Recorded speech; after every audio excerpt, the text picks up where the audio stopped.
I represent all the girls and the boys. South Hayward is my city, and I'm here to be your voice. Mm-hmm. So what does that mean to you? Like, what is it that you're trying to do for the boys and the girls of Hayward?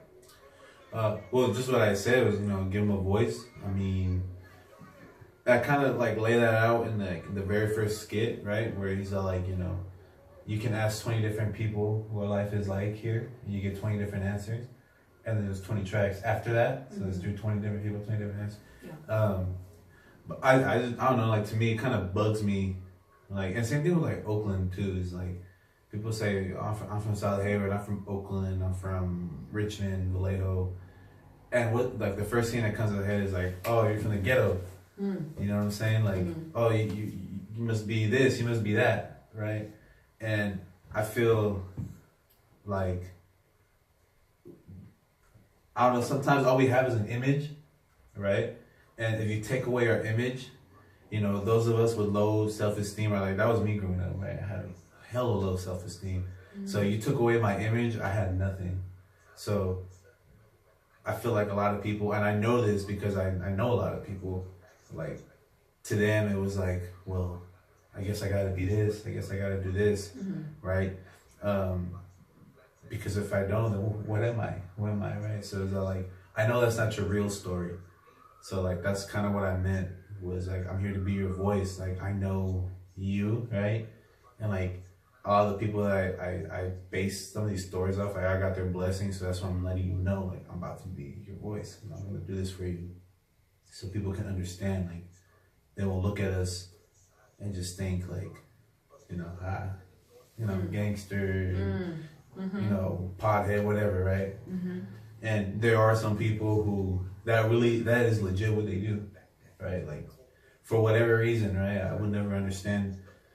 But that's like been my journey for a while. It's like, I really want to understand. I'm not here to judge you, but I want to understand why some people choose this awful lifestyle, like hurting people and like, stuff like that, I mean, and some people, like, that's really, like, they have their reasons, and I can't do nothing but respect that, right? It's not for me, but that's kind of what I meant. Like, long story short, it's like, I just want to tell people stories because not everybody has a voice, right? Yeah, and I think that it's really important what you're saying, because growing up here in Hayward, you're forced to choose between colors. Yeah. There's division among brown folks, where we have so much power, but that's where the divide and conquer is winning, right?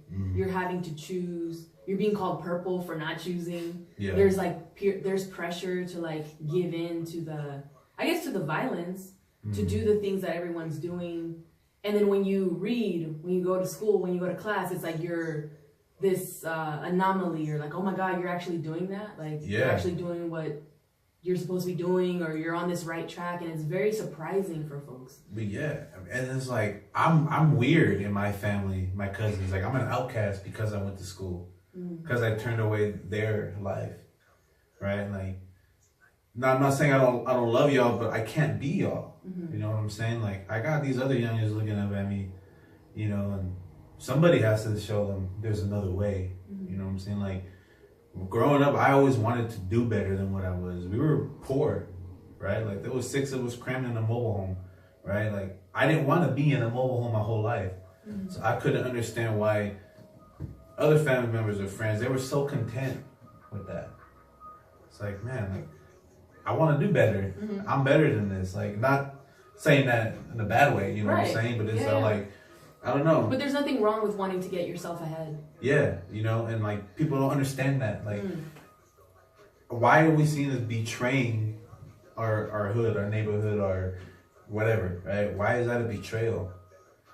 You know what I'm saying? We should all strive, because damn sure none of y'all out here, gangbanging are making this a better place. No matter what you think, right? You're not making it a better place. I don't understand that shit. I'd rather, help elevate everybody else. Yeah, for sure. You know what I'm saying? And you've talked about also on Tennyson Road Code 3, you talked about, I spend my whole life thinking about how I'm going to get out of the stack, hit the ground running, and never think about looking back.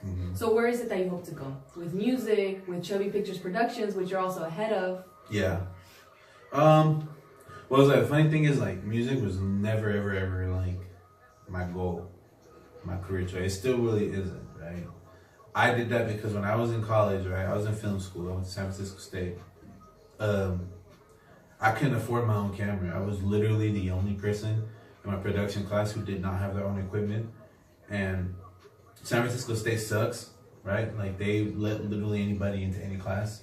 No matter what they say, they let anybody into any class, right? What do you mean by that? So instead, you know, like a lot of schools, they limit, you know, like, okay, well, these certain level classes in this department, we're limiting to first come, first serve, not first come, first serve, priority to majors, right?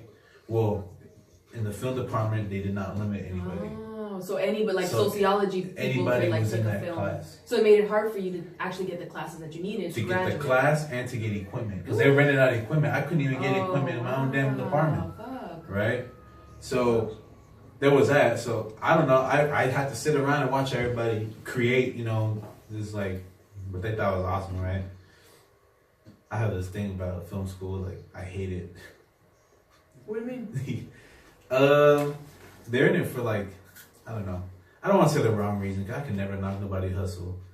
And I can only speak on like my experiences at that school, right? Mm-hmm. But man, those kids are assholes. I go there, right? Mm. The teachers are angry because they never made it. Mm. And they take it out on you. And then the kids are like these hipster ass, you know, you're the epitome of what you would think a gentrifier would look like. That's what they look like. And they want to shoot on black and white film on these little cameras like this. Motherfucker, I want to shoot on digital camera that I can use, you know, what the industry is using. I want a job in the industry, right? I want to create useful things, right? Not some, you know, I don't know, to each their own, right? Everybody has their own niche, right? Yeah. But that was in no way is going to further our career. If we want a job down south, it's not. The things that they teach me. Like, cool, I can change the film out of a 50-year-old camera. Too bad that we don't use these cameras in the industry. You know what I'm saying? So I taught myself everything I know. I finally got my own camera after college. Okay. I just taught myself everything. Editing, everything. I'm still learning. I have a lot to learn still. You know. What film ideas do you have? I got a lot of film ideas. We as Chubby Pictures we specialize in like comedy, but we're writing a horror movie right now. Okay. Right. I'm writing on my own as kind of a side project, it's like a romantic drama type of thing too, right? Kind of about, you know, based on something that's album, right? Is you know, it's about a rapper who falls in love with this girl, but he ain't shit really. Like, he's broke, right? And he used to do a lot of bad things. He used to sell drugs, and he vowed to her because she was with somebody who did these bad things that he would never put up to that again. So they're struggling together, right? But then when an old friend comes back into his life with an opportunity that's really hard to, you know, deny, he has to choose, right? So it's still a work in progress. That's all I can really say about it right now. But it's dope. But be on the lookout, people. Yeah, man. Yeah. So con eso, we welcome Franco, rapper, head of Chubby Pictures Productions. 8 albums so far. Nights in the Stack is the most recent. 22 songs on that thing. Yeah. Actually, I was gonna say Tennyson Road Flow is like, I love it too, but I love Me Too. Yeah. With Brianna Marin. And your host, Rosaura, Figueroa, Mendoza, Rosa Salvaje, Franco's in the house. He's a South Hayward brother, so That's he's right. here. He's here. Love my hanging city. out. Love yeah, my city. dude. But thinking about where you want to go, you've talked about wanting to work in the industry, go down south. Yeah. Okay, so that's an option. Do you see us here in the Bay Area, in Hayward, being able to build an entertainment capital such as there is in LA, but here, having it here and having it be our own style? I'll see right up. I mean, 15 minutes towards Fremont, Niles was the Hollywood of his time, right? Charlie Chaplin had a studio in Niles. Okay? I mean, you can make it anywhere in California because, you know, the weather, the different landscapes. I mean, literally, an urban area right here, 10 minutes that way, you're like in the wilderness in Garen Park, you know what I'm saying? So I don't see why not.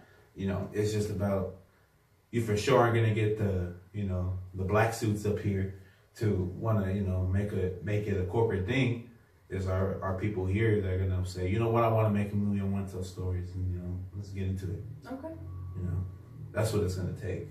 Where do you get your mindset from in terms of like understanding, I call it social justice, but like you have this lens of understanding that the world, and I think we all can say that we have this understanding the world is not fair, but there is this understanding from you, this lens, this perspective of understanding that there is, like, we live in a capitalist society, there's money to be made, there's people that are greedy.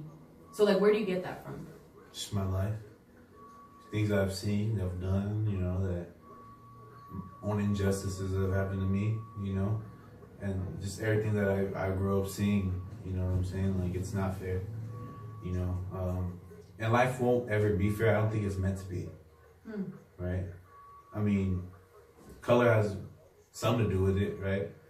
We are, whether you like to admit it or not, you know, our brown and black people we're the lowest, right? That's because we let ourselves be too, right? Yeah. And that's always been my mindset, was like, I gotta do better, you know, because if you want something, you know, like, you can go do it, you know what I'm saying? And it's like, people have this tunnel vision where it's not like, they're here and all they see at the end of the tunnel is $1 million, right? I'm working on my 9th album. I'm living other people's dream right now. You know, whether I sell 1 million copies or I don't, the fact of the matter is, I had a goal, I set it, and I achieved it, right? I'm on streaming platforms with the biggest in the world, right? If I make a movie, it doesn't make it to theaters, but it's good, right? Like, my people love it. I've accomplished something, right? I've accomplished part of my dream. My dream isn't to be rich, you know, and like be the most sought after whatever in the industry, right? I just want to create, and I want people, you know, I want to tell stories for people, you know. I think that if you have that mind state, and it's not dumbing yourself down, like somebody's told me, like, well, don't dumb yourself down. That's not that at all. It's about happiness, right? Like self-happiness, self-love. That comes out of, you know, I'd rather create all these things and know that I at least got off my ass and I did it, than to sit around and think like, man, I wish I could make it. And it's interesting that you say that, because even Cardi B has talked about how she was happier when she was a dancer, when she was stripping, and not necessarily because she wants to return to that lifestyle, but because once you make it big, yeah, the money comes, all that stuff, but then everybody's like invading your privacy. Yeah. People are just wanting to know every little piece of information. People are judging you, criticizing you, and you know, with more money, more problems come as well. You know, just because you have more money doesn't mean that your problems necessarily go away.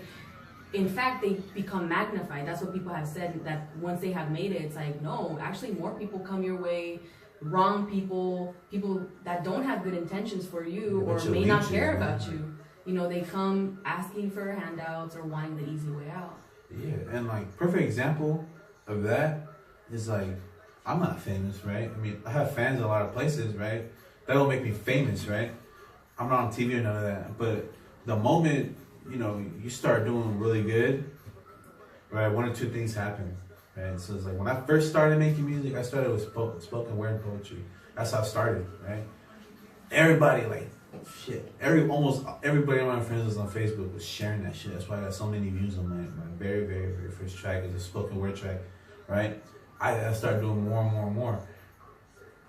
Support slowly dwindled within my own community, right? It grew other places, right? But not here, right? Until I was on Spotify, Apple Music, all that. It grew all of a sudden again. And then all of a sudden, all these people who ain't talked to me in years, who wouldn't share my shit when I would. And like, you act like I can't see you read my message, right? Like, hey, check this out, right? Nothing, right? Now I have something that could help them. Hey, man. You know? Like, well, and actually, you talk about that on the track Starving. Yeah. Nobody wants to talk to you when you're starving. Nope. Nobody wants to play your music when you're starving. Nope. But now I can help them get on these platforms. Everybody's my friend now. Eat shit. Like, that's what I say. And when you say help them, do you mean because Chubby Records is technically, like you said, a label? Yeah, it's technically a label, but I mean, it's not like I'm not gonna get you shows or anything, right? I mean, like, it's literally a name that I would slap on your thing, and you have. And this is for folks that are watching that are thinking about, okay, like, let me put my music on platforms. So you have to have a third party. You don't have to. Or how does that work? I mean, I just did it because I didn't want, like, whoever distributes my shit, I didn't want them to put their own thing on there and have that take away from me, right? Because if I sign to somebody, then they're gonna dictate what I do, right? Whatever. I mean, depends on whatever term. Every contract is different, right? So I made up my own bullshit contract and I signed myself. That's literally all I did, right? But it's like people who don't know that, right? Like they just see my name on their Apple Music and they're like, oh shit, this guy can get me on, right? It's like, dude, like I literally did it myself. Like get off your ass and stop trying to mooch out of somebody and do it yourself, right? Because I don't believe in handouts, right? I don't like that shit. I like to earn things, right? Because I had to earn everything I had. I appreciate little things more than if they were just given to me.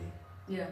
Right. I can relate. I'm thinking about it, and actually, that the reason that I appreciate Tennyson Road Flow so much is because I was there, like as a kid, just always there. You know where the Gazpachos is right now. Yeah. So that's exactly where my dad had the record shop, and so he had it in different places. First on B Street in in downtown Hayward, and then Tennyson, and then we went to C Street. But when it was there in Tennyson, that's where I spent the most time, elementary school and stuff like that growing up. And so I was always there. And so I hella appreciate like, oh my God, this is dope. Like, it's like something I could resonate with because, we listen to the Kendrick Lamars, the J. Cole's, the people that are out there. And it's like, they're talking about stuff that it's like, okay, this is really cool. Like, I definitely love the storytelling aspect and I can vibe to it. But it's not talking about anything that I know, so it's like it's really, really cool to be able to. That's the exciting thing, like for me when I heard Nights in the Stack, that was like, oh my God, dude, like this is awesome, like this is something I could actually relate to in Me Too, which is my favorite track on the album. You talk about the Dirty Bird, so it's like, oh my God, dude, I go there now, so it's awesome to like be able to see yourself in the music and to actually resonate with like what is being said. That's dope you say that, like about that shopping center. That's the cover art. Yeah. Is that corner? Yeah. Right there on Hillwood. Yeah. That's I didn't know that you had that much history, but that's cool. Like that's literally the cover art. Right? Yeah. Because that's my childhood too. Walking home from Chavez, right? I used to go when that random ass, what is it now, a Hawaiian barbecue Chinese place when it was Taco Bell. Oh yeah, right? Yeah. When it was Taco Bell every Wednesday. You get out early, you go to Taco Bell. I remember that shit. And then it was churches. Yeah, there was churches. And then it was like a Chinese, like now it's like the Chinese restaurant. Yeah, then it was like Hawaiian barbecue. Like you should have just never got rid of Taco Bell because nothing else stuck around after that. This place has been there a minute though, like whatever it is now. I haven't gone there. I haven't gone there either. I only went there. I only went there when it was a Taco Bell. Yeah, rip Taco Bell. You want Taco Bell? Don't want no damn mixed ass whatever the hell they serve. I don't know. I'm authentic Mexican food. No, like Taco Bell. What are you doing? But going back to the music. What's the next steps? So you're working on the next album. Yeah. I'm doing that. It's called Brown Boy Wonder. Right? Because if you listen to my last album, it's a track on there, but it's kind of to do with the track. It's just tight. Right? And that album, like my new one is it's like my biggest, it really is like my tell-all album, right? Like this album, Nice and Stack, was not really all the way about me. This one, Brown Boy Wonder, is 100% about me. So I've been going through it. So I let everything out, right? And I mean, you have to listen to it to really understand the story. I can't tell you the whole story because then it's going to ruin the experience for you. But I can tell you the surface of it, right? It's about a superhero, a brown boy wonder who has to face his greatest enemy, right? He gets kidnapped, he has to fight his way out. So throughout the whole album, it's like a movie, right? It's actually written like on script paper, everything, like in script format. I have actors in this one. I actually, my other albums of skits, they're all me, my voice, right? I'll change my voice or I'll turn on the computer or whatever. I actually got actors this time, you know what I'm saying? is this really like big spectacle, right? And then it's just got dope music on there. Nights in the Stacks probably my slowest album, and like in tempo and beat choice is really chill. This is probably like one of my hardest, most upbeat. You know, so it's like banger after banger after banger. You know. Okay. Cool. Yeah. Forward to I have to wake up a little bit and you know get the gas out. You know what I'm saying? So, it's probably right now it's my favorite project I've ever done. I really enjoy it. The people who I've shared previews with, they really enjoy it. 3 people know the full story, right? But it's like, it's one of those things where it's like, and I don't have skit tracks in there. The skits are literally within the song, so you cannot skip them because it's so important that you listen to the story, right? And Nights in the Stacks is optional. You can skip the skit, and it won't alter your listening experience. This really will. So I left them there within the songs. I just, when that shit comes out, I want you to hit play and just let it play. Just listen. And the end, the twist at the end. What would you like folks to walk away from after listening to so it's called Brown Boy Wonder. So after listening to Brown Boy Wonder, what do you want folks to what do you want them to feel?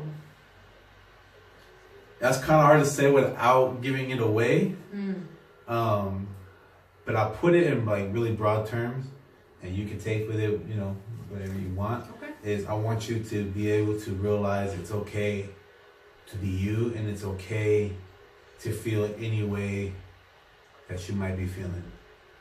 You're not the only person going through something, right? And I don't blame you for feeling like you are, because there's this stigma of, especially with men, about having feelings, right? Exactly. So I want you, when you listen to it, you'll know what I'm talking about when you listen to it. But yeah. Especially brown men. Especially my beautiful brown men, right? My beautiful brown There's people. There's so much stigma around mental health, therapy, like talking about your feelings, crying. Yeah. Machismo, very deep stuff. Yeah. It just still makes more sense. Like I'll kind of give you this clue. Like it has something to do with mental health, right? So I think too, like just in this day and age, it's important that we have these conversations about mental health, right? And I'm on this podcast every week.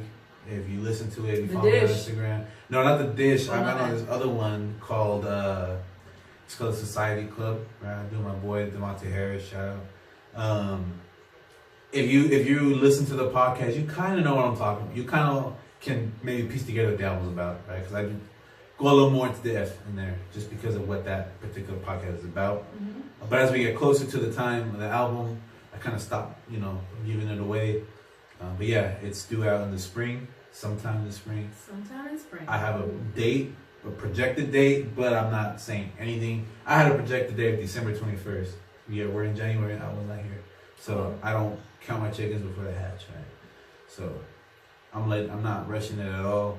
You'll know when we start releasing trailers for it. You'll know it's coming, right? Yeah. So yeah, we're going for springtime. And yeah, that's my 9th album. Okay. Brown Boy Wonder. Dope, dude. Yeah, and so when you were saying that, I was thinking about how brown men, and thinking about my own dad, my own brother, and how, like, even me, like, so machismo doesn't just affect the men in terms of like the way that they're acting. It also affects the women in terms of like, of course, like, because we're like experiencing the treatment, right? Yeah. But then also like the whole like not crying, right? Like me, like I have trouble crying. Like it's not very often where like I cry and actually let it out, and I can't cry in front of people that I don't know or like in public, because it's very uncomfortable. It's like, oh, I'm not supposed to be doing this. Like I can't show weakness, right? So that's a big part of it. But I'm also thinking about how I work at the Eden Clubhouse right there on Tennyson, and one of the, shout out to Jose, who's really, really dope and runs the clubhouse, but he did a project with the youth where they're hashtagging "It's okay, man," and and so they're writing all these things of like, it's okay to, if she's taller than you, it's okay if you cry, it's okay if you talk about your feelings, hashtag "It's okay, man," right? So really teaching these young boys we have mentors from Cal State East Bay, right, that come and like are with the youth and things like that. And so they took a big picture of like all of them, you know. Yeah. But it's all connected to that. Like it's okay to just be who you are and like cry if you need to, or talk about this or talk about that, or whatever it is, you know. But we put such a stigma on it. Yeah. That you can't, like, oh no, you have to be a manly man, and you can't cry, and you know, walk it off, whatever it is, and that's very damaging for people. It is, because you bottle things up, and then it's like shaking like a carbonated can, right? It's gonna blow eventually, right? But that's dope. Like, I'm gonna have to link up with them when this album drops, because that hashtag completely applies to this album. Yeah. You know. And it's like, it's funny because like you see me like when I'm doing my chubby picture things, and like I'm like this really fucking like weird, crazy ass, you know, loud guy. But then like when I'm in my zone, when I'm working, like I hardly say anything. Right? Like my studio sessions, like I like to be alone, right? And I sit in my studio. Like I built my own studio. This Nice and Stack was recorded. Some of it was recorded in my car because I didn't have a quiet place to record. Okay. Some of it was recorded just in my bedroom. And I got tired of it. I'm like, this is the last time I'm doing this shit. So then, I don't know, I just started building like a frame in my room. I have a really big room, and I have a studio maybe half the size of this room now. In there, and now that's why, you know, that's my quiet place. And I go in there, you know, and yeah, I mean, that's dope though, that have the hashtag going, because especially like, you know, for people who live here in Hayward, you know what I'm saying? Like I went to Tennyson High, right? And it's, you know, like you get made fun of. You know, you're sensitive, whatever. Like you're a target, right? Man, you know what I'm saying? And it's almost having to put on this mask. Yeah. You know, I haven't lived the man experience, but as a girl, it's also like, no, you have to put on this mask of like you cannot show feelings, you cannot show weakness, because then people are gonna target you and see you as somebody that, like, oh, I can pick on this person, you know. So instead, okay, let me not share personal things. Yeah. That's funny though, because like that's a line in Brown Boy Wonder, right? Is not only superheroes wear masks. Right? And that's Big Sean had a line too in one of his songs. I can't think of which one it is right now. But he said Jim Carrey ain't the only person who get rich off of wearing masks, right? And I'm like, that's so dope. That's so true. Yeah. Right? Because that's like another thing, like another point I want to make is that your favorite rappers are not who they say they are, right? I'm trying to be who I say I am. Right? I'm not hiding anything. I'm not lying about anything, right? So it's all like, I saw this post. It's kind of a stupid post, but I have a point where it's like, the person is like our age, right? And he's like, I grew up on drug dealer music. You grew up on drug user music, right? And I'm like, but I was like, wait, I kind of see where they're going with that, right? Because look at all these overdoses we have going on right now, right? And look at the music that's going around right now, right? About, you know, popping Xans and, you know, lean, all that stupid shit that you can do, right? We didn't really have that, right? Like, in our youth, it was more like about money, right? Like, you're rich, you know? You sell drugs, but you don't use them, right? Not that that's any better at all, bro. It's like the point, you know? It's like, these people that you're listening to, that you see in videos, you know, popping pills, this shit's probably like a Tic Tac or some shit, you know? It's not a real drug, you know? You guys are over here dying over that, you know? So that's like something else I touch on a lot in this album. But that's a really good point that you're making, that, and even thinking about the history of hip hop, right? Like where, like the story of it and why it came from where it came, right? The South Bronx, and thinking about it was protest, Mujer, you know what I'm saying? It's like, a form of protest. It's a form of responding to the environment that was going on at that time, right? You know, wanting to bring positivity and love to the neighborhood rather than like. And it was about love for your neighborhood, right? They didn't want that freeway. freeway. To the soil. Yeah, they didn't want that freeway coming tearing down their houses. So they started making music, right? And it was really influential, you know, all these years and really later. taking back that power. Yeah, that's amazing. You know, so that's how. So I tell one of my friends, you know, like it's like I feel like we got a superpower, right? Like I'm not a religious person at all, right? Neither am I. I'm spiritual. Well, yeah. See, I believe in what I believe. Yeah, exactly. Right. We're kind of the same, right? Like I don't believe in religion per se, right? But you know, I do believe that we were given certain talents and abilities to use them for good. Right? Like, if I'm going through something, I have this voice, this platform, I need to use it to help somebody else who might not be, this sounds kind of cocky, but who might not be as strong as me. Right? Yeah. Because there's always somebody stronger and weaker than you. Yeah. Right? And that's something that Dave Chappelle talks about in his stand-up. I can't remember what stand-up it is. I want to say The Bird Revelation, when he's in LA.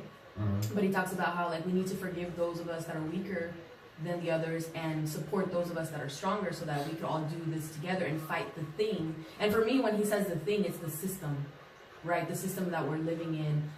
Continued violence, continued war, continued negativity against each other, tearing each other down, you know. Even, like, talking about, like, this fucking wall that they're, you know, Trump is trying to push. And, like, at first Mexico is going to pay for it. Now it's the American taxpayers that he's trying to get to pay for it. What is it? He's asking for $5.7 billion, you know, for all this. And even thinking about, like, is that really necessary? Like, what is a wall going to do? Like, is that really what we should be focusing on? But bringing it back, it's like fighting the thing. Fighting whatever that barrier it is that keeps people from reaching their full potential. Yeah. Just barriers everywhere.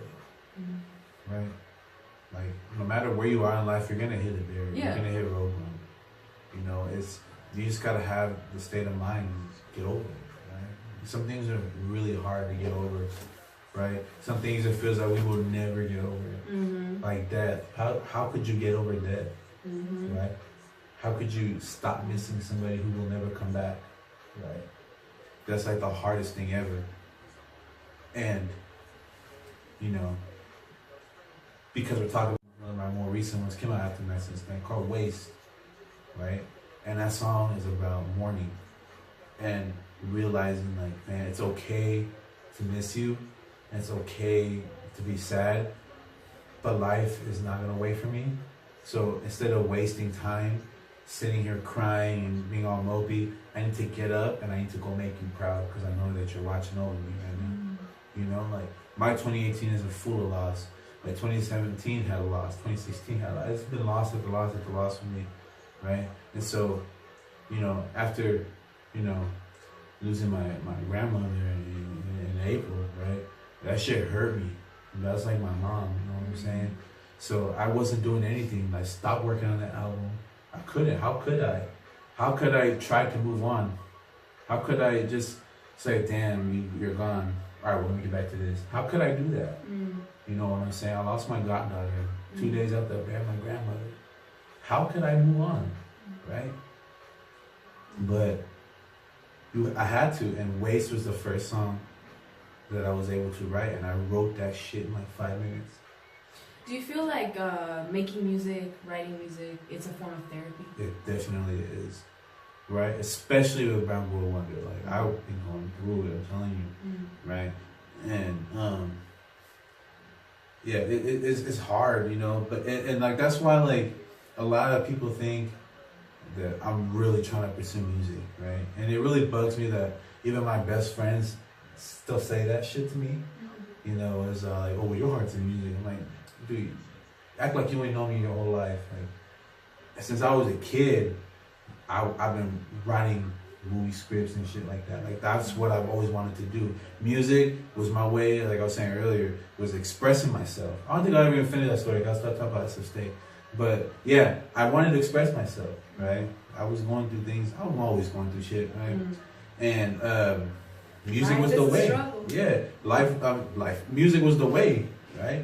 So I started writing music, not expecting to get anything out of it. I felt like I had to create. How the hell am I in creative arts in college? I'm not creating art. You know what I'm saying? So that's how I got into it, right? And as a matter of fact, it was my best friend, my brother Vince. Shout out Vince.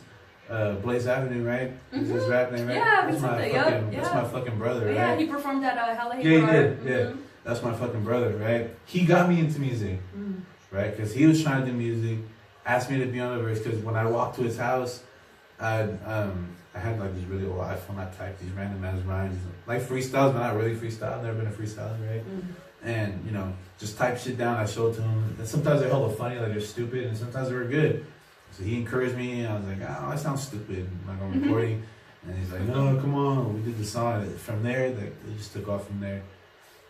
Right. So music for you is a form of just expression. It's You're just not expression. trying to necessarily like get anything out of music. No. You're just putting out the content. That's why I don't perform. Okay. Right? I mean, I have.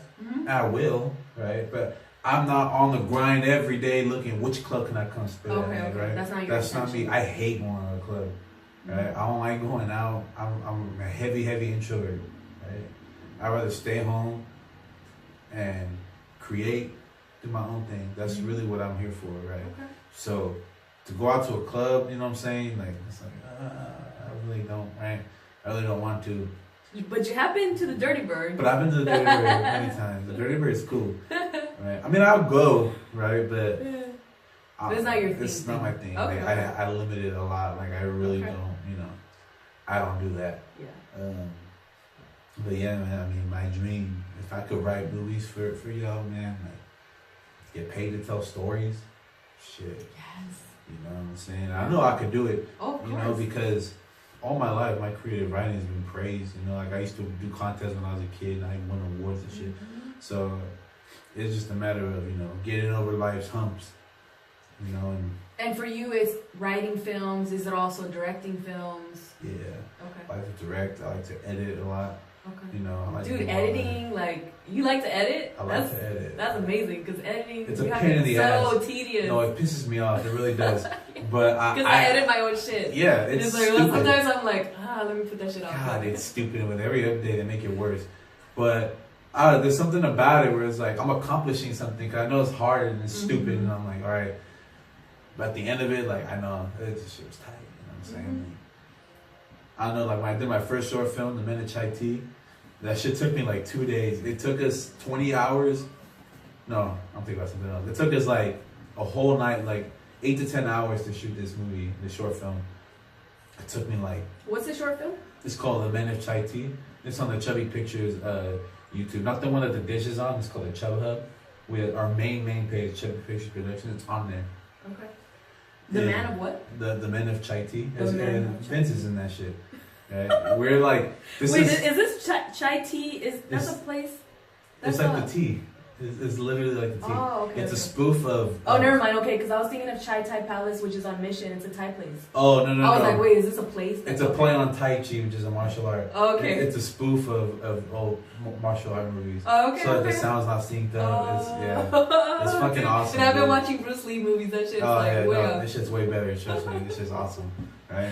So that was like my first really big editing gig. I'm like, yeah, dude, this is tight. There's some pretty cool cuts in there. Nice. So, I'm just trying to practice, Yeah, so, that's dope. Hell yeah. And it's cool. I've had this conversation with folks before about how us as Mexican folks, brown folks, Latino folks, we're so talented. We have so much power. We're so magical, right? But our voice really hasn't been out there the way that it could be, right? And we have so much monetary power too, financial backing, from our own community, if they could just believe in us. And it's a matter of us believing in ourselves. But I feel like that brown wave is coming in terms of like people telling their stories, telling their experiences, and being able to see it up on the silver screen. Dude, that's my goal. Is like to come back. Is to really make it. I like make my money so I can come back and just give everybody that money. I want every high school in Hayward. I want to install new computers, recording studios, editing software. Because how many kids are so talented and they don't know it because they don't have the tools, the resources, exactly. Right? Because they keep coming back to fucking budgets in schools, right? It's like I fail to understand why they fail to understand that this is the future, right? Like you're bitching about how it's so bad here, but you literally have the tools to make it better. So make sure in a couple of years you can mold these people.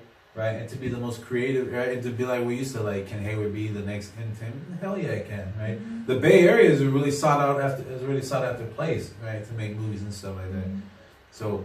And Tennyson now has the SEMA program, which is like a multimedia, like they teach them how to make short films. And they have recording studios and shit. That's where Tennyson rappers came from, right? Was from SEMA.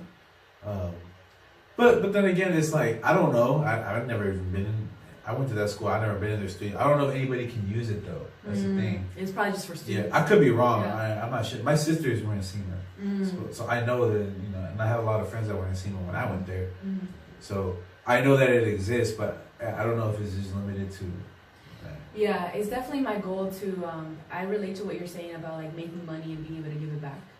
Yeah. So definitely investing in the community, having me personally like having a studio like on Tennyson. Like I want that, you know, because I want Tennyson to be owned by the people. You know, to be used and appreciated and like enjoyed, you know, by the people that have been there, rather than like new people coming in. Oh, we're gonna make it better and we're gonna put all this money in it, and it's like driving all the people out. You know, gentrification. I know other cities are dealing with it too, but we're dealing with it here. You know, and so having like being able to give the people power so that they understand like, oh, this is my city. Like I can stay here. Like if that's what I choose, like I can stay here.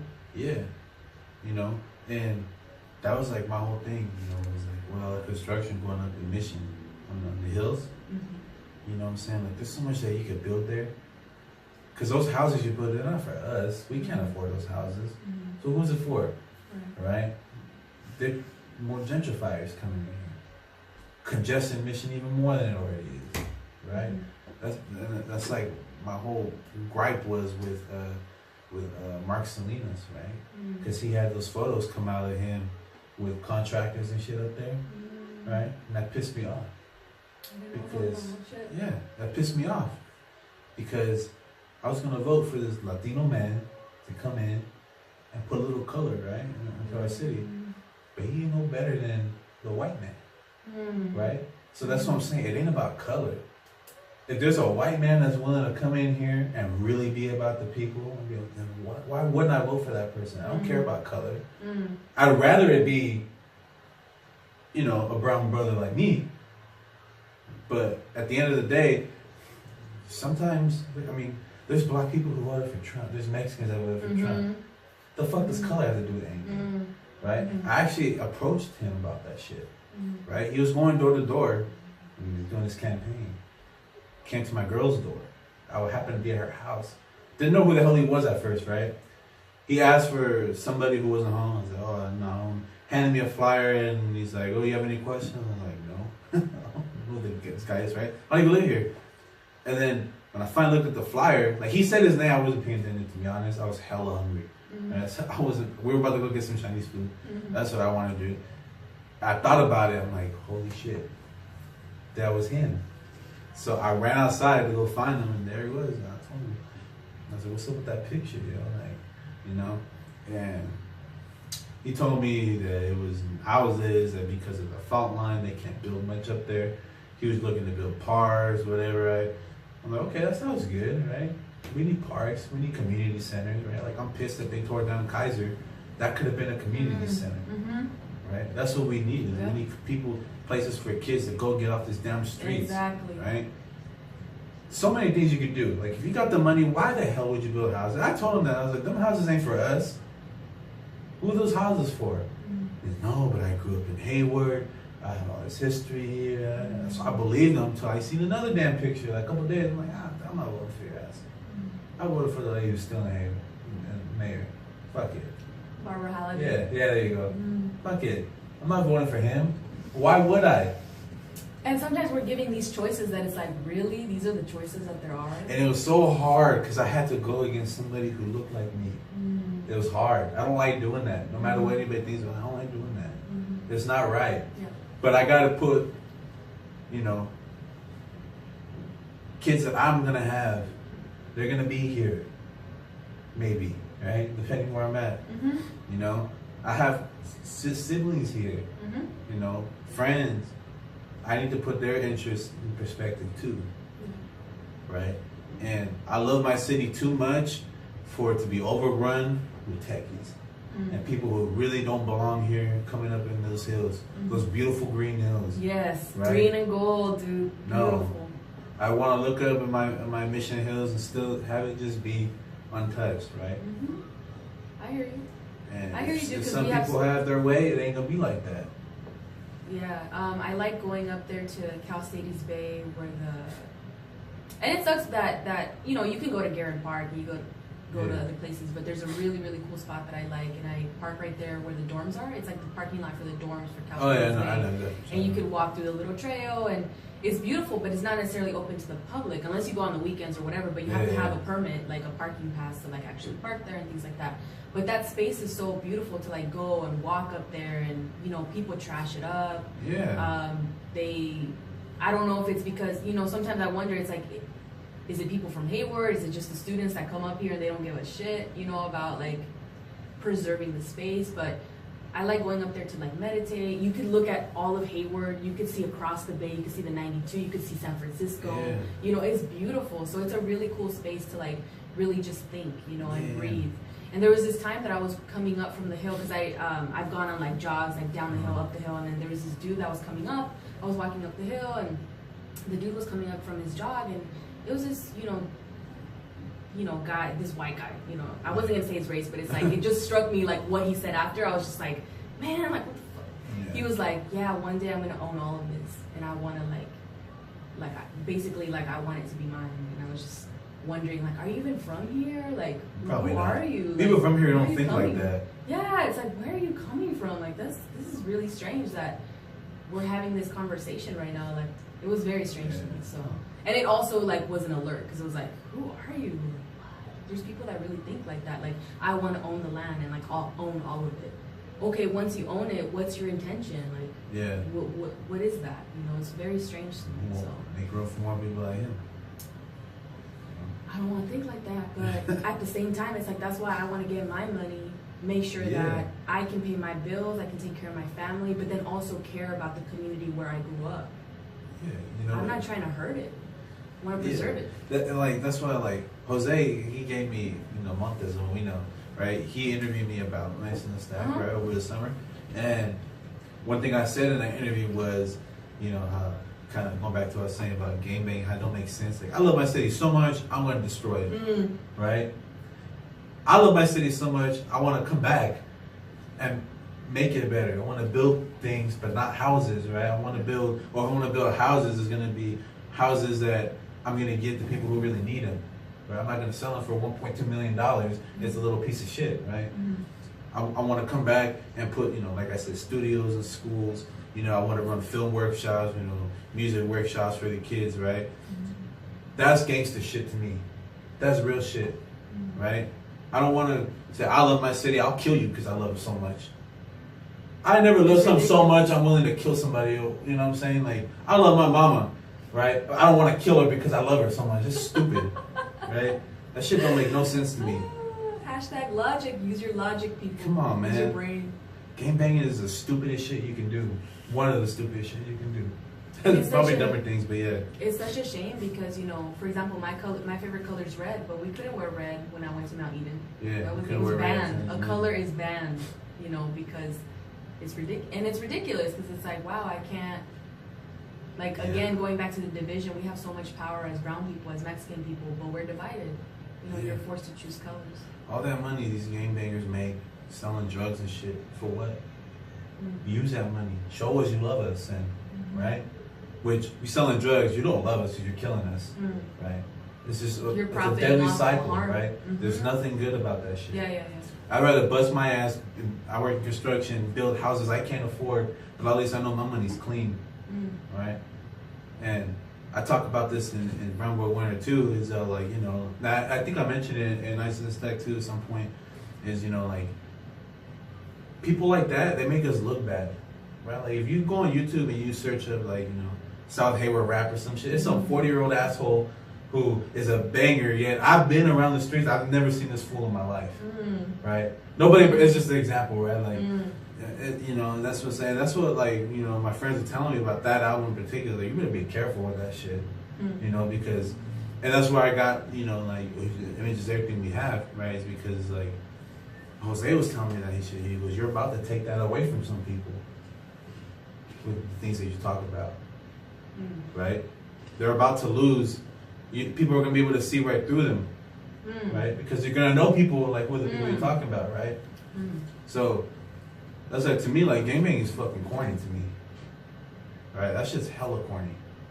Now, and like I said, I don't all the way understand it, so I can't really, sit here and just roast everybody who does that, right? But I mean, like, be real.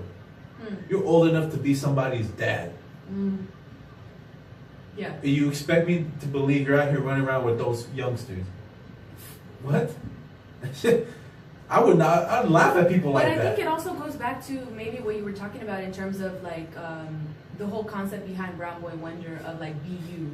Maybe nobody taught that, and I'm not trying to make excuses for anybody. No, I'm not trying to make assumptions. I don't know people's lives, but I could say that.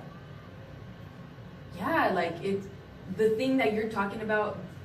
So I haven't heard Brown Boy Wonder, which I'm looking forward to, but the very concept that you're talking about of like be you, be real. It's okay to cry, whatever it is that you're going to talk about, right? Maybe nobody taught these other individuals that. They never had that role model. And so it seems like through Brown Boy Wonder, you're breaking that cycle of violence, that viciousness that there is that comes with being a man or being from, South Hayward, being from Hayward, right? Because I remember being at the library and this guy asked me to watch his stuff, and then a little bit later, his wife comes down and she's like, "Oh, I don't know why he asked you to do that. We're in Hayward." And it's one of those things where it's like, damn, dude, like, this is my city. And, like, even people from Hayward talking shit about Hayward. It's like, no, this is my city. Like, we all have a chance to make it better. But bringing it back to what you're saying, like, maybe that's why that album that you're creating, Brown Boy Wonder, is important. We need that in South Hayward. Yeah. In Hayward. And like, I mean, that's cool, like what you're saying. Maybe they didn't have that role model, but it's like, that's the same reason why, like, I don't believe in you need a dad to teach you how to be a man. My parents aren't divorced, but he wasn't really around when we were growing up because he was working all the time, right? My mom was still in school. So there was times when me and my mom be doing homework together. That's why I said my grandma was like my mother. Like, she raised me because my real mom was in school. My dad was, working 2-3 jobs, so I didn't really see him. So really growing up until pretty recent, like within the last less than 10 years, he started, just working one job.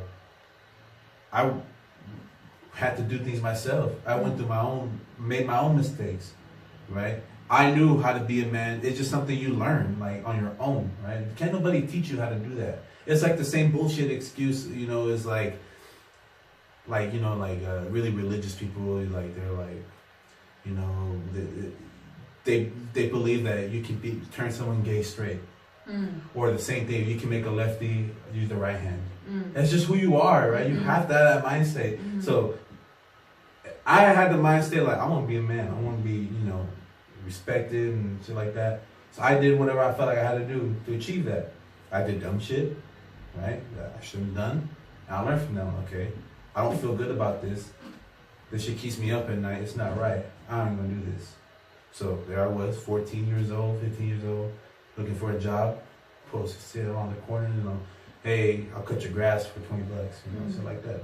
Because I knew this wasn't right. So I can't really excuse people. Just saying, I didn't have a role model. Who fucking knew? You know right from wrong, right? Because you are rapping about this shit. You're glorifying what you're doing because you know it's wrong. And that sells.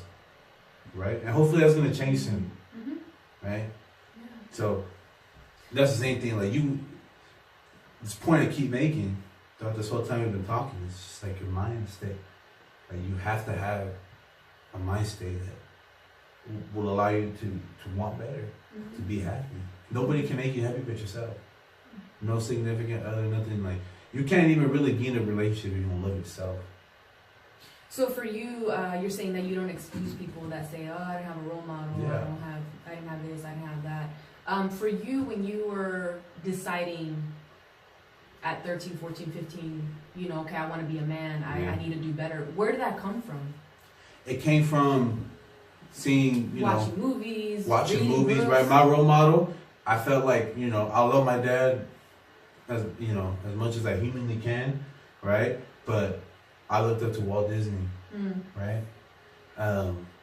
So you got to find that role model wherever you can, right? Everybody watches TV. Everybody listens to music, right? Everybody goes, I don't know, there's some guy in your neighborhood that whatever, right? Walt Disney was my role model because of his story, right? Nobody believed in him, right? He had this group of artists, and they all left him because he couldn't pay them. They were only in it for the money. Now, like Mickey Mouse, the thing that everybody said, no, this trash will never work, one of the most recognizable figures in the whole world, right? To me, that shit was cool, right? If you have a dream, you have a goal, never stop. He never stopped, right? That's where I got my mind state from. Right? I grew up watching Disney movies, That's who I want to work for. If I could have it my way, I'd write for them. You know what I'm saying? Walt Disney. Yeah. And that, I don't know, like that's just me though. What is our production company, or what is it that you're trying to write for? Like, who is the entity? Like company wise or audience wise? Company wise. Company wise, like just for their movies. Right? Yeah, but what is it called? Oh, Disney. Just Walt Disney Studios. Walt Disney Studios. Yeah. Shouting you out. Yeah. This guy wants to work for you. Come on, man. I used to work at a movie theater, right, for many years. I managed that place. Where? And in Dublin, the IMAX. Oh, okay. Right? I used to work there. And when Disney reps would come in, like, just to see, like, you have proper signage, whatever the fuck, I'd steal their contact information. So I have like a stack of Disney reps, phone numbers and shit. There you go. Yeah, man. Like, you have to make it happen however you can make it happen. Yeah. And it's possible. It's just a matter of really, truly believing in you, and hopefully also having the support of people around you, Yeah. I've been having this conversation with folks where sometimes it's difficult because even your own family or your community doesn't believe in you. They don't understand what you're trying to do, and you have to consistently, like, all right, have that strong relationship with yourself so that you can continually put out the content that you want to put out. I mean, what was I just saying earlier? Like, I blew up everywhere but here. I had more fans in LA than I do here. Right? I've gone to LA. I've posted where I was at. I was in downtown Disney, and people came, like, to say hi and shit. That's never happened here. I mean, it has, but not like that. You coincidentally see me and you know who I am, right? And I mean, I know, like, probably a lot of things I said, like, the past couple minutes. I mean, create controversy, whatever. Like, that's just what I do, though. For some reason, I always find controversy. Well, if it's your truth, it's your truth. It's my truth. I don't take back anything I say, right? But I hope that I piss you off enough that you're like, I'm gonna do better than this guy, and you do better than me. Like, I really want you to do better than me. You know what I'm saying? Like, I don't know, just believe in yourself. You know what I'm saying? Like, don't be afraid. If you make music or you do stand-up comedy or whatever, like, you're already braver than the person hating on you because they haven't put in that. You put yourself out there and they did that. Yeah. You know what I'm saying? Like, and it's consistently facing your fears when you're doing any craft, whether it's filmmaking, whether it's music, or whatever it is. You're consistently having to face those barriers that you have within yourself.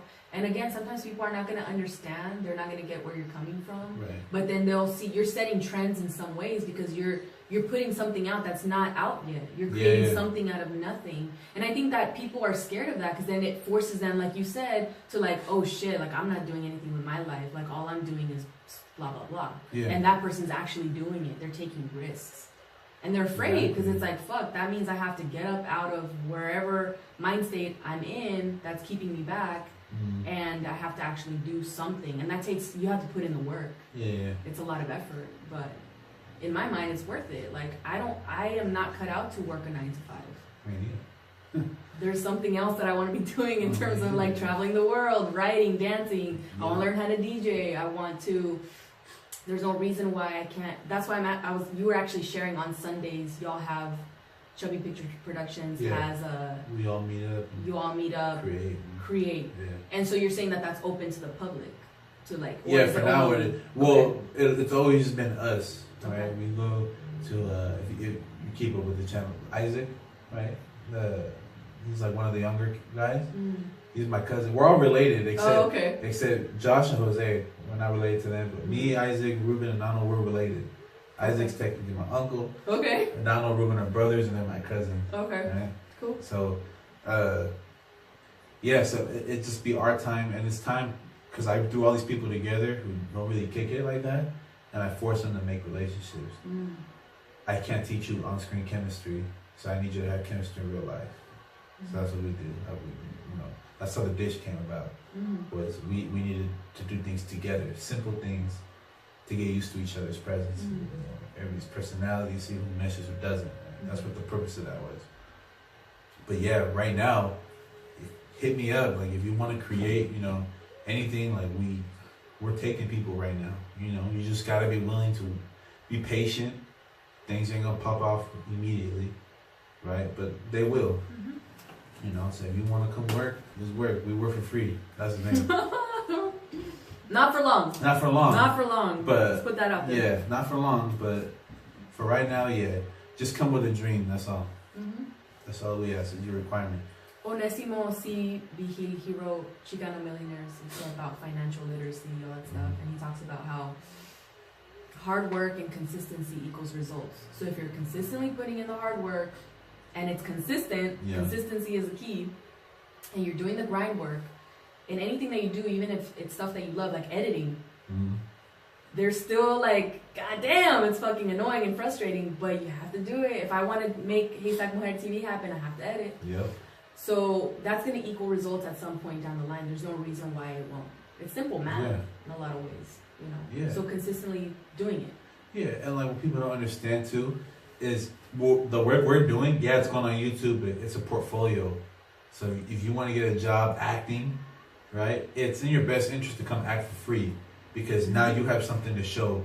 Hey, I can act, you can go get an acting gig, right? Or if you want to, there's people who like doing lighting, right? Come do lighting for us, right? Just your portfolio link. People are so narrow-minded, they just see money. Right, when they don't see that, I'm good, right? You need to take any opportunity. You have to have the experience behind it. Right? Hell yeah, you do. Hell yeah. You know what I'm saying? Because then when you're faced if you're given the big shot, the big opportunity, you haven't put in the work. It's gonna be missed because it's like, oh, I don't actually know how to do this because I didn't have the experience. Yeah, it's all trial and error, really. I mean, I always been class clown like all my schooling, but I didn't know if I was funny or not. So when SF State had like a open mic, not open mic, but you signed to do stand up. I went. There was like 300 to 400 people in there. I just did a 5-minute set, and everybody was rolling. Like, okay, I could write comedy then. I never did it again. I just need to know. You know what I'm saying? But stop being so scared. Like I'm still scared of things, right? Like I get hella nervous when we're filming, even though it's just me and the people I know the most. I get nervous, right? Like when I'm recording music, like. I get nervous, and if I'm doing a feature, I get nervous, but it's work. You gotta do your work, right? Do it anyway. Yeah, man. I think it's a human response to like taking risks. I feel fear, I feel anxiety and nervousness, but it's being able to face that and not let it stop you. Yeah, like any mental illness, whatever, that shit's a label. I'm telling you, man. Like you can beat that shit. It's not like. I was gonna say cancer, but people out here beating cancer, you know what I'm saying? Like, you can beat anything, like maybe HIV, you can't beat that, right? Or, you can learn to deal with it, live with it. Yeah, exactly, don't let it stop you, right? Like, don't let a label stop you, man. They put labels on me, and I'll talk about that in Franco Wonder, I'm still out here making Franco Wonder. That's it, man. Just be happy. Yeah. I'm pretty happy. Sometimes I'm not happy, but because I'm human, right? But for the most part, I'm pretty happy. I'm satisfied with what I've done. I'm helping people, and people reach out to me like, man, especially with Nights in the Stack and Waste, dude. So many people hit me up after I dropped Waste. It was hella funny, man. This girl I know, she's a homie from when I used to work at the movie theater. She messaged me and she goes, dude, my friend's mom just retweeted your song. I'm like, oh, that's cool. She goes, she lives in Arizona though. I'm like, what the fuck, right? Like my cousin had this pen pal too from, if I gave you a country, I would probably be like, I don't remember. It's in Europe somewhere. Pen pal. And she goes, oh my God, you listen to this guy? You know who this guy is? He's American. She goes, that's my cousin. What the hell? Yeah. And she told me, I was like, that's so awesome, dude. That's hella cool. Yeah, man. Tight. That's the dream. I'm living my dream. Fuck you. You hate on me, man. I don't care. And see, that's the thing that, and it's something that I'm trying to get out of as well, but, you think that having the money, that's when you make it. But what I'm beginning to understand is that I've already made it. I already have a roof over my head. I already have food. I already have movement. I can breathe.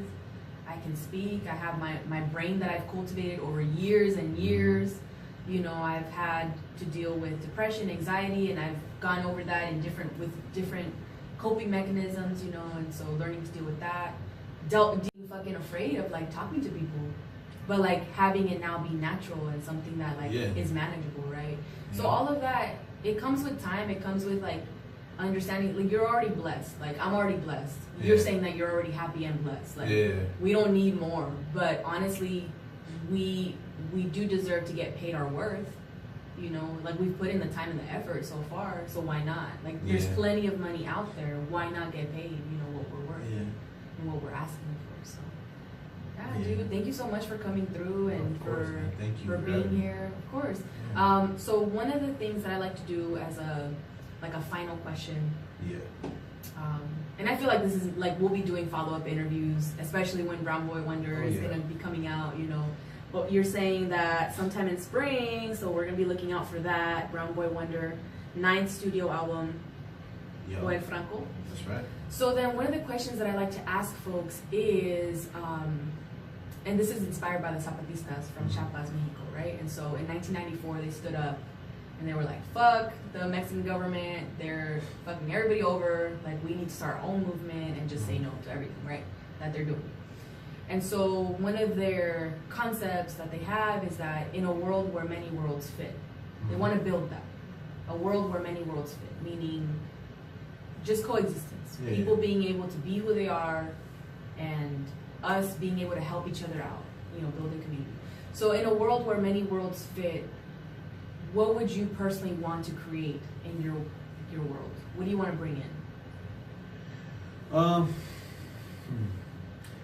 I think me making this album is already a step in that direction. I want to create transparency, right? I want to tell everybody it's okay to stop pretending, right? I want people to stop being afraid to do what they love, right? And that's kind of like one of my goals too for this year, just internally. I'm trying to be a better person, right? I mean, you ever picked it up already? I love to talk shit, right? Like, I like to just speak my mind, right? I get a lot of flack for that, right? A lot. You know, I be saying shit sometimes. In the form of what? What do people say? Just people, you know, they start fucking with me, or they, you know, respond. Like if I post something, they'll respond, and it's just attacking each other, right? But I want people to start thinking though, right? It seems like you're trying to provoke people to be better. Yeah, I really want you to do better. By you speaking your truth. Yeah, and I'll tell you why, especially more recent, man. There's this kid that, two stories, right? One, there's this kid that I seen him grow up, right? We both lived in the mobile home park, right? And he like, I'm much older than him, right? But you know, he must be what, maybe 18 right now, right? I'm 20. I just turned 25, so I'm older than him, right? But I kicked it with him. He's a funny little kid, right? He was like a little firecracker, right? This kid, man, he grew up to be just this like really hardened, you know, gangbanger. He's been to jail. I think he's actually in jail right now, and he just got out, right? And that shit breaks my heart, right? Because he wasn't a dumb kid, right? That shit breaks me when I see that things like that, you know. I have a cousin too, man. Like, he has come to me and told me, you know, he lives out in Modesto, right? He's in a gang out there, right? And he's been wanting to get out. He knows it's wrong, right? But he knows, and they've told him that if he tries to leave, they'll get him, right? And I was like, damn, dude, you know. I also know this guy, this kid. I met him. He was a fan of my music, right? He would come to me for advice, right? His very first rap song, he sent it to me. He recorded it on his phone, right? Sent it to me, you know. We're gonna make music together. I had already told him, yeah, send me the beat, right? The day I graduated from college, right? It was in May 2016. He hit me up. He see my post about it. He goes, hey, congrats, man. I want to go to college, right? He goes, I'm gonna go to college, right? I'm gonna do it. All right, man. A couple of hours after he sent me that, he got killed. he got shot, right? And he was my love homie, right? I miss him, right? So seeing people's lives go to waste, like these people, right? And almost all my cousins, like in Oakland, man. I have a lot of family in Oakland. Same thing. So yeah, I want to make you so mad. It's okay if you hate me. I don't need people to love me, right? But I want to see people, especially people, you know, that look like me, do better, right? I want you to want to do better. If you don't want to do better, you can't do better. I'm sorry, right? You know, same thing. It's like I've had people really, really close to me leave me. Like, you know, I'm trying to get companies shit started. I'm trying to do my thing. I need help. Just like Walt Disney, people who I thought were really close to me, it's taking too long. You know, like, oh, fuck you, I'm good, right? I would never turn my back on them, right? So I just want people to do better, you know, and if what I say upsets you, then do better, right? What I say shouldn't upset you if you're a decent human being, right? I don't know. It's just, you know, and yeah, you know, I do want to, you know, not that I care if I'm liked. I don't want to be a more likable person, but it's like, okay, I know I can go too far sometimes, right? I'm just very opinionated, right? I have things going on with me where I blurt shit out. I don't know what I say, and it's like, oh, damn, I said that. I can't think about it now, you know what I'm saying? So I'm working on it, but I do want people to, you know, just do better, right? Why people have rap beef? Why does it go to violence? Just fucking rap, man. That's what you do, right? I'm challenging you. You know what I'm saying? You know how people threaten me over that shit? It's like, why don't you put that on wax? Yeah, you talked about, I can't remember which one is it, but that people threaten you physically, but because they can't come at you. And Brown War Wonder, the song, yeah. You threaten me physically because lyrically you can't do it, right? I do the same thing in the intro to Brown War Wonder, the album. Same thing. That whole song is like kind of hypocritical because I'm talking about shit, right? But there's a reason, though. There's a reason. I don't do things for no reason, right? There's people who are in the industry now getting their traction who have come up off of me. I've helped people, or they've stolen beats and shit from me, right? Features from me, right? It's all good. I mean, my money's still coming in, right? But that's not the thing. I want you to just do better, right? If you're a rapper, right, and you don't like me, rap at me. Don't come shooting at me, right? And I promise you, I'm gonna work on myself too, right? I knew something was wrong with me when I had a gun in my face. I wasn't scared. That should have scared the hell out of me. It didn't. Why do you think it did? Just because of who I was at that time. This was only like 2 years ago, right? It's like, it's just when you're in such a down spot, it doesn't matter what happens to you, right? And like, again, like this all gonna be on the next album, but it's like my whole life, whether you accept it or not, you've known me for a long time. Really think back to what I'm about to say. Like, I've always put other people before me in terms of, if I know you're down or whatever, I'm gonna try to make you laugh. I'm gonna try and just get your mind off of it. But when has anybody really asked me if I'm good, right? So, yeah, I'm gonna work on myself, and I want everybody watching to work on themselves too, right? Don't get mad at me, like, and if you're, you know, gangbang or whatever, and you're pissed off at me, just message me, like, let's have a conversation. I legit want to understand you, because you are part of my life, right? I had to grow up, you know, my parents raised me to be afraid of people like you, but there was a point in my life where I wanted to be you, right? Then I realized, nah, that's not me, I can't do that. So now I just want to understand you. My family won't tell me why. Because I'm real, you're not. Okay, what the fuck does that mean? You know, you're a real asshole, man. But, man, I want to understand, you know.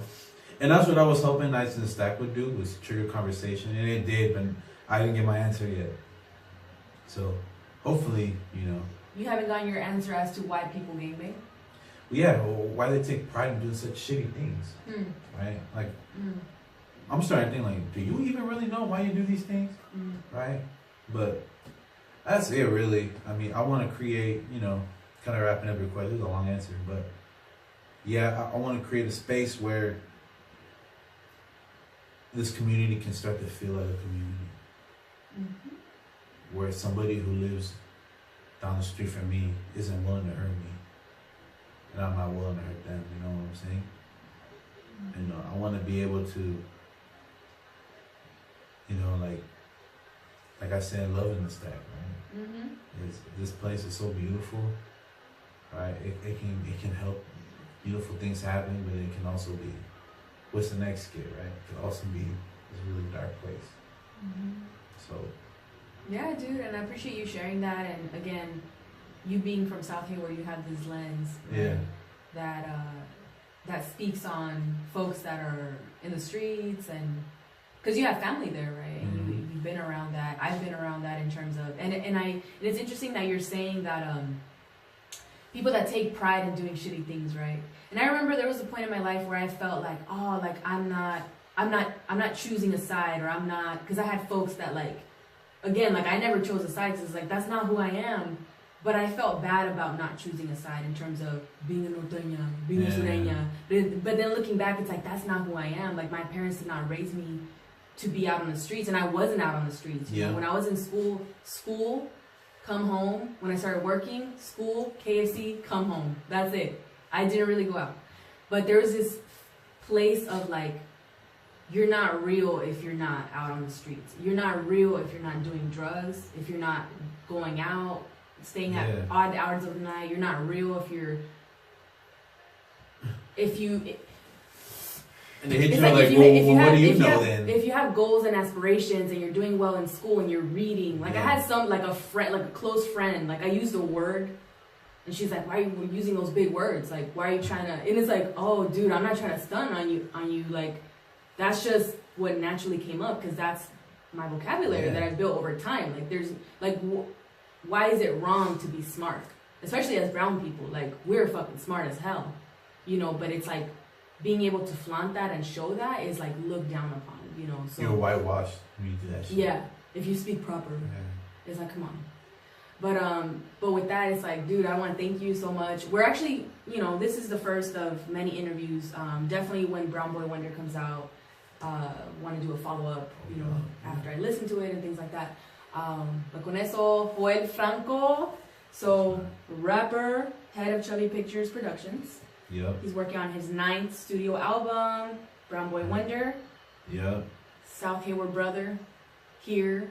You're talking about community, wanting to build community. I look forward to doing that as well. That's not, I'm on that same wavelength, so let's make it happen.